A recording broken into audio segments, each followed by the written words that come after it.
কোটা সংস্কার নয়, বরং শেখ হাসিনার সরকার পতনই ছিল মূল লক্ষ্য। নাগরিক টেলিভিশনকে সাক্ষাৎকারে জানিয়েছেন বৈষম্য বিরোধী ছাত্র আন্দোলনের মুখ্য সমন্বয়ক আব্দুল হান্নান মাসুদ। ভাবছিলাম যে কুসুম কুসুম সমালোচনায় কাজ হবে, কিন্তু না, এরা এত অপদার্থ, এত গণবিরোধী যে এদের সাথে হাসিনার মতো আচরণ করতে হবে বলে মনে হইতেছে। বারবার বলতেছি না, এরা যে লাইনে আগাইতেছে, ক্ষমতাবানকে সেই একই তেল, গণমানুষকে সেই একই অবজ্ঞা, দেশের মানুষ সম্পর্কে সেই একই ধরনের ন্যূনতম ধারণা না থাকা। এবার সংবিধান লঙ্ঘনের দায়ে ফাঁসি পর্যন্ত হতে পারে প্রধান উপদেষ্টা ডক্টর মোহাম্মদ ইউনূসের, এমনই আশঙ্কা জানিয়েছেন বাংলাদেশের রাজনৈতিক বিশ্লেষকরা। এদিকে 5ই আগস্ট কোটা আন্দোলন নয়, সেটি ছিল সরকার পতনের মূল উদ্দেশ্য। এই বিষয়কে কেন্দ্র করে নতুন তথ্য উঠে এসেছে, যেখানে প্রমাণিত হয়েছে সাবেক প্রধানমন্ত্রী শেখ হাসিনাকে পদত্যাগ করানোই ছিল মূল উদ্দেশ্য, যা কোটা আন্দোলন বলে ছাত্র জনতাকে ব্যবহার করা হয়েছে, এমনটাই বলেছেন রাজনৈতিক বিশ্লেষকরা। এদিকে এই বিষয়ে মুখ খুলেছেন গণপরিষদের চেয়ারম্যান বিপিনুর। তিনি বলেন, আগেই ভালো ছিলাম, তো হাসিনাই ভালো ছিল। তারেক রহমান টাকা দিয়েছে জামাত ছাত্রদলের শিবিরদেরকে, আপনারা মেট্রো রেল ভাঙচুর করেছেন, অগ্নিসংযোগ করেছেন, ঘোষণা দিয়েছেন না। বাইরে থেকে যে আন্দোলনটা চলেছে রাজনৈতিক দলের পৃষ্ঠপোষকতায়, নেতৃত্বে, নির্দেশনায় চলেছে, এবং ছাত্র শিবিরের লোকেরা ছিল, ছাত্র দলের লোকেরা ছিল, বিএনপির লোকেরা ছিল, জামাতের লোকেরা ছিল। এই আন্দোলনের বা এই যে আপনার 17 তারিখ থেকে কিন্তু আন্দোলন আর ছাত্রদের মধ্যে নাই। রাজনৈতিক দলগুলো ফুল দমে এনগেজ হয়ে গেছে। এখন বলতে গেলে অনেকে জাতীয় বেইমান হবে। আমাদের একটা স্বপ্ন ছিল, আমরা একটা বুঝাপড়া ছিল, আমরা জানতাম আগে, আমরা ভাবতাম যে আমাদের হাত দিয়ে শেখ হাসিনার পতন ঘটাতে হবে। শেখ হাসিনার পতন ঘটানোর জন্য এটা আমাদের 2020 সাল থেকে। আপনারা সানখারপুলের একটা বাসায় থাকি, আমরা থাকতাম সানখারপুলের একটা বাসায় থাকতাম। বাসাটাকেও জাদুঘর করা উচিত। কতজন থাকতেন? আমরা সব মিলে 10-12 জন। সেই বাসাটা আপনি, আসিফ মাহমুদ, নাহিদ ইসলাম, মাহফুজ আলম, সবাই আপনারা? মাহফুজ আলম ভাই থাকতেন না, উনি হয়ে থাকতেন। ওখান থেকে আমরা ছাত্র অধিকার পরিষদ করেছিলাম। আপনি আমাদের ঘোষণাপত্রটা দেখবেন, ছাত্র শক্তি সেই ছাত্র জনতার অভ্যুত্থানটা 24-এ হয়েছে। হয়তো আমরা ভাবিনি এত দ্রুত হবে, আমাদের ছাওয়ার সাথে ফ্যাসিস্ট হাসিনা কিছু ভুলের কারণে খুব দ্রুত হয়ে গেছে, কিন্তু স্বপ্নটা কিন্তু অনেক দিনের। যখন কেউ স্বপ্ন তো তোমার যে কোনো উদ্দেশ্য কি, আমাদের অধিকাংশ স্পেশালি আমার উত্তর থাকতো যে শেখ হাসিনা মুক্ত একদিনের বাংলাদেশ দেখে যাওয়া, শেখ হাসিনা বাংলাদেশে। আপনারা কোটা বিরোধী আন্দোলনটাকে আপনারা সবচেয়ে দেখেছিলেন যে এটাই হচ্ছে সাধারণ ছাত্রদেরকে জাগিয়ে তোলার একমাত্র বড় আন্দোলন। আমরা এটাকে সেই হিসেবে নিয়েছি এবং এটাকে আমরা সেই স্ট্রাকচারই করেছি। আপনাদের স্ট্রাকচারটা দেখবেন যে সমন্বয়ক স্ট্রাকচার করে আমাদের একটা মানে হচ্ছে কাউকে আমরা প্রধান দিই নাই, সেখানে আমরা সকলকে নিয়ে এসেছি, যাতে হচ্ছে এটা সর্বদলীয় একটা আন্দোলন আমরা রূপান্তর করতে পারি। শুধু কোটা বিরোধী আন্দোলনের জন্য কিন্তু এরকম স্ট্রাকচার হয় না। এরকম স্ট্রাকচার করে সেই জন্য যদি এটা 16 তারিখের আগে সরকার দাবি মেনে নিত, তখন আপনারা কি 16 তারিখের আগে যদি সরকার দাবি মেনে নিত, তাহলে হয়তো আমাদের এই আন্দোলনটা, আমাদের এই সংগ্রামটা, যে সংগ্রাম আমরা গণতান্ত্রিক ছাত্র শক্তির ব্যানারে শুরু করেছিলাম, সেই সংগ্রামটা শেষ হয়ে যেত না, সেটা তো চলমান থাকছে। এটা পরিকল্পনা, এটা হয়তো পরবর্তী আরেকটা সুযোগের অপেক্ষায় থাকতো। আমি রাশেদ খানের সাথে একটু দ্বিমত পোষণ করবো। তিনি বললেন যে এটা শুরু থেকেই কোটা সংস্কার আন্দোলন ছিল। আমরা 18 সালে কোটা সংস্কার আন্দোলন করেছি, তো সেই আন্দোলনের অভিজ্ঞতাকে কাজে লাগিয়ে এই আন্দোলনটাকে স্বৈরাচার পতনের আন্দোলন পর্যন্ত নিয়ে যাওয়ার জন্য আমরা কৌশলে এখানে নাম দিয়েছি বৈষম্য বিরোধী ছাত্র আন্দোলন। অর্থাৎ এটা শুধু কোটার মধ্যে সীমাবদ্ধ না, এটার পরিধি অনেক ব্যাপক। প্রত্যেকটা বিএনপির কেন্দ্রীয় নেতার সাথে আমি যোগাযোগ করেছি, আপডেট জানিয়েছি। হয়তো কাউকে ফোনে পাওয়া গেছে, কাউকে পাওয়া যায় না, বাট আমি কিন্তু আমাদের জায়গা থেকে আমরা বলেছি যে সাধারণ শিক্ষার্থীরা এটা চাচ্ছে আপনারা আন্দোলনে সহযোগিতা করেন, তবে কোনো ব্যানার নিয়ে আসা যাবে না। ব্যানার না নিয়ে প্রত্যেকটা জায়গায় সাধারণ মানুষের সাথে মিশে গিয়ে এই যে আন্দোলনকে একটা গণ আন্দোলনের রূপ দেওয়া, এটার ক্ষেত্রে ধরেন এই বড় সংগঠন হিসেবে বিএনপি এবং ছাত্রদলের উল্লেখযোগ্য ভূমিকা ছিল। তো এটাকে যদি কেউ অস্বীকার করে, আমি মনে করব সে এই বিপ্লবের সাথে গাদ্দারি করছে।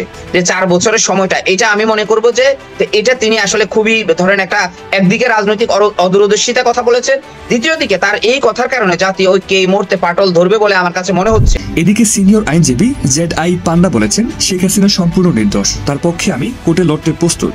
নির্দোষ সাবেক প্রধানমন্ত্রী শেখ হাসিনাকে আমি যেভাবেই হোক দেশে ফিরিয়ে নিয়ে আসবো। যদি সুযোগ হয় শেখ হাসিনার পক্ষে করবো, একটু ক্লিয়ারলি বললাম যে যদি সুযোগ হয় তাহলে শেখ হাসিনার পক্ষে লড়াই করবো ট্রাইব্যুনাল কেন, সব মামলাতেই।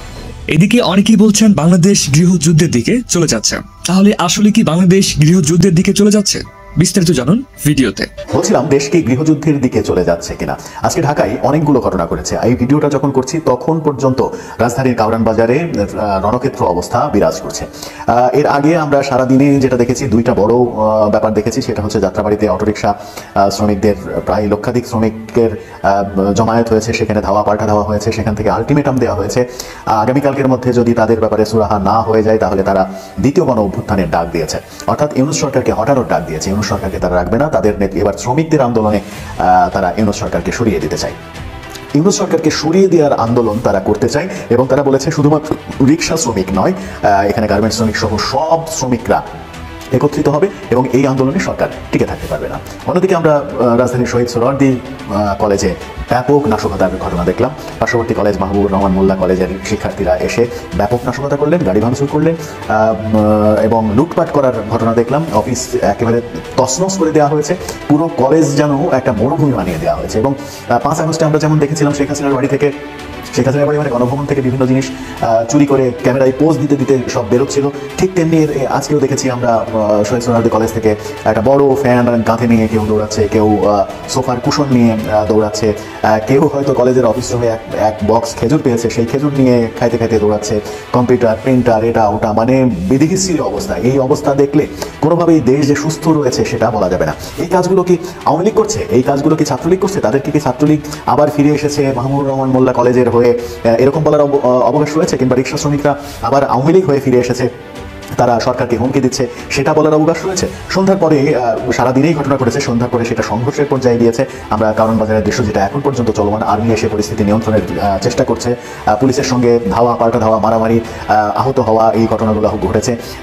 এক ধরনের ইসলামপন্থীরা প্রথম আলো এবং ডেইলি স্টারের বিরুদ্ধে কারণ বাজারে আন্দোলন করেছে। প্রথম আলো এবং ডেইলি স্টারকে ভারতের দালাল আখ্যা দিয়েছে এবং ভারতের দালাল হিসেবে ওইটাকে ভারত হিসেবে পরিগণিত করে ভারতের পাশে গরু জবাই করে উৎসব করে তারা খাওয়া দাওয়া করবে, তাদেরকে খাওয়া দাওয়া করতে দেওয়া হয়নি, পুলিশ তাদের এই কাজটা করতে দেয়নি। এই ঘটনাগুলো দেখেছে এবং সেখানে সংঘর্ষ হয়েছে। তাদেরকে বলতে শোনা গেছে দাড়ি টুপি থাকলে কি সে শিবির হয়ে যায়, তাকে মারতে হবে। এই পরিস্থিতি তো ডক্টর ইউনূস সরকারের আমলে থাকার কথা নয়, সেটা তো আওয়ামী লীগের আমলে থাকার কথা যে শিবির দেখলে মারবে কিংবা পুলিশ তাড়বে। এখন তো জামাত ইসলামের সঙ্গে ইউনূস সরকারের খুবই ভালো সম্পর্ক, এখন তো এগুলো হওয়ার কথা নয়। কিন্তু ডেইলি স্টার প্রথম আলোকে ভারতের দালাল বানালো কারা?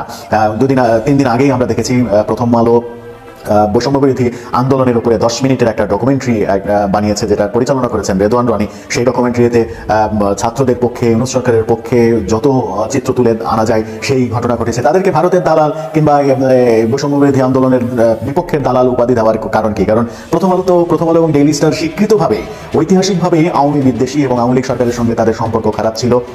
আওয়ামী লীগ সরকারের সঙ্গে সম্পর্ক খারাপের দৃশ্যগুলো আমরা দেখেছি। ডেইলি স্টার, প্রথম আলো, সেই 1/11 থেকে শুরু করে আওয়ামী লীগ সরকারের 15-16 বছর, এই সময়টাতে আওয়ামী বিরোধী অবস্থানেই তাদেরকে দেখা গেছে এবং শেখ হাসিনা যথেষ্ট রাগান্বিত ছিলেন এই দুই পত্রিকার উপরে। সরকারি কোনো অফিসে প্রথম আলো রাখা হতো না, এরকম দৃশ্যগুলো আমরা দেখেছি। তারা হঠাৎ করে ভারতের দালাল হয়ে গেল, আওয়ামী লীগের দালাল হয়ে গেল এবং এই সরকারের শত্রু হয়ে গেল। কেন, কিভাবে, কারা করলো? সেটা কি ওই বিদেশে বসে থেকে 2 জন অনলাইন অ্যাক্টিভিস্টের কথাই এরা প্রভাবিত হলো? এই যে কারণ বাজার মসজিদকে ব্যবহার করা হলো, এক ধরনের জনতা এই মসজিদকে ব্যবহার করার কারণে মোল্লা লেবাস ধারী কিংবা মোল্লাদের উপরে ব্যাপারগুলো চলে যাবে, খুব স্বাভাবিকভাবেই চলে যাবে। এই ঘটনাগুলো আসলে কারা ঘটাচ্ছে? প্রথম আলোকে ভারতের দালাল বলছে কি আওয়ামী লীগ আবার ফিরে এসে? ব্যাপারগুলো কিন্তু খুবই বড় রহস্যের জন্ম দিচ্ছে। সে কারণেই শুরুটা করেছিলাম এটা দিয়ে যে দেশ কি তাহলে গৃহযুদ্ধের দিকে এগিয়ে যাচ্ছে কিনা? আমরা কি গৃহযুদ্ধের গর্জন শুনতে পাচ্ছি কিনা? দেশ যদি গৃহযুদ্ধের দিকে যায় তাহলে আমাদের পরিণতি কোন দিকে হবে? আমরা কি মানে সেই যুদ্ধ বিধ্বস্ত আফগানিস্তানের মতো আমরা হয়ে যাব, লিবিয়ার মতো হয়ে যাব, কিংবা এখন যে সকল দেশে যুদ্ধ চলছে সেই যুদ্ধ বিধ্বস্ত অবস্থার দিকে আমরা চলে যাব? আমরা কি দেউলিয়া হয়ে যাব? সেই প্রশ্নগুলো কিন্তু আসছে। যখন সরকার নির্বাচনের প্রস্তুতি দিয়ে দ্রুত নির্বাচন করে তাদের মেয়াদ শেষ করার প্রসেস করছে, এরকমটা বোঝা যাচ্ছে, ঠিক সেই সময় দেশটা বোধহয় তাদের নিয়ন্ত্রণের বাইরে চলে যাচ্ছে। যদি নিয়ন্ত্রণের বাইরেই চলে যায় তাহলে ইউনূস সরকারের পক্ষে এগুলোকে ট্যাকেল না দিয়ে, এগুলো সুরাহা না করে ক্ষমতায় টিকে থাকাটা খুব কঠিন কাজ হয়ে যাবে। আর সেই কঠিনেরে তারা সহজে যেভাবে নিয়েছে, বুকে আলিঙ্গন করে নিয়েছে কঠিনকে, সেই কঠিন সমুদ্রটা পাড়ি দিতে তাদেরকে কিন্তু আসলেই অনেক বেশি কষ্ট সহ্য করতে হবে। দর্শক, আপনার কি মনে হয়, দেশ কি সত্যি গৃহযুদ্ধের দিকে চলে যাচ্ছে? এই যে প্রথম আলো এবং ডেইলি স্টারকে ভারত বিদ্বেষী বলে সেখানে গরু জবাই করে, অর্থাৎ ভারতের পাশে গরু জবাই করে খেয়ে উল্লাস করা, এটাকে আওয়ামী লীগ এসে করছে? রিক্সা শ্রমিকদের আন্দোলন যেটা কালকের মধ্যে সমাধানের আলটিমেটাম দেওয়া হয়েছে, সেটাকে আওয়ামী লীগ এসে আলটিমেটাম দিচ্ছে? ছাত্ররা লেখাপড়ার পরিবর্তে যে কাজগুলো করে যাচ্ছে এবং এই সব বিষয়ে এই কলেজে এত বড় ঘটনা ঘটলো অথচ সমন্বয়কদের কোনো ধরনের রা শব্দটাও এখন পর্যন্ত সারাদিনে শোনা যায়নি। কারা করছে? এটাকে আওয়ামী লীগ এসে করছে নাকি অন্য কিছু করছে? প্রিয় দর্শক, এই বিষয়ে আপনাদের কি মতামত জানিয়ে দিন আপনার মূল্যবান মতামত আমাদের এই ভিডিওর কমেন্ট বক্সে।